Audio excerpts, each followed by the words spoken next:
Hello, ladies and gentlemen, and welcome back. I am your faithful Raven, and today we shall be reading Ahzidal's Descent by Halland Greycloak. In the days beyond memory, when men first walked the lands of Skyrim, there arose in the city of Ahzidal a great enchanter. As a boy, his gift for magic and artifice had been evident to his tutors. As a man, his skill surpassed them all, and finding nothing more to learn among his kin, he left wife and child and set out to train under the elven masters.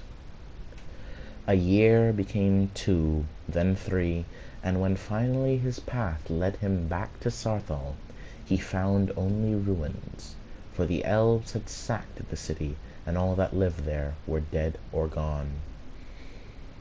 Amid the ashes, in the smoldering ruins of his home, he swore a terrible oath of vengeance, and from that comes the name the legends give him, Ahzidal, the embittered destroyer. Alone he could do nothing, and so he bided his time, delving deeper into his art than any before him. From the Dwemer he learnt the 7 natures of metal and how to harmonize them. From the Aelids, the ancient runes and dawn magic even the elves had begun to forget. Among Falmer and Chimer and Altmer he travelled, taking what he could from each, and all the while plotting how he might turn that knowledge against them. Finally, word reached him of Ysgramor and his companions, newly arrived from Atmora. For 3 days and nights he rode north, and met them as they made landfall on the icy coast near the ruins of Ahzidal, which the elves had fortified against them.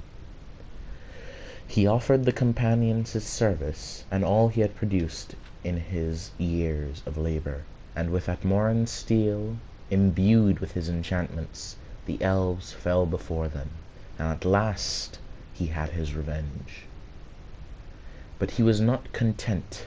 His craft had become his life, and his hunger for knowledge still gnawed at him, driving him to delve ever deeper. At long last he exhausted the lore of the elves, but it was not enough. He sought the secrets of dragon runes, and won for himself a seat among their high priests, but it was not enough. And at length he turned his gaze to the plains of oblivion, and found there both power and madness.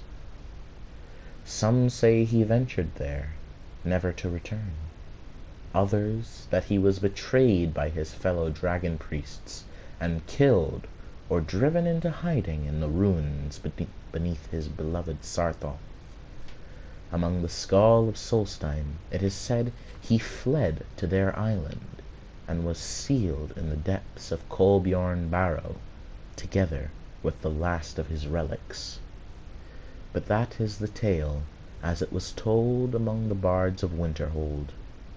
Whatever the truth, the legend of Ahzidal was intended as a warning. In pursuit of perfection, one must take care that the pursuit does not become all-consuming.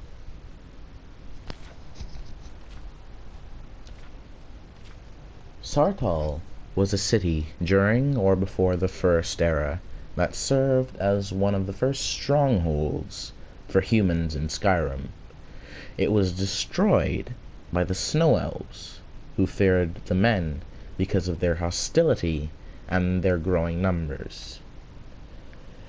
The Snow Elves are a race, or should I say were a race of mare that went extinct.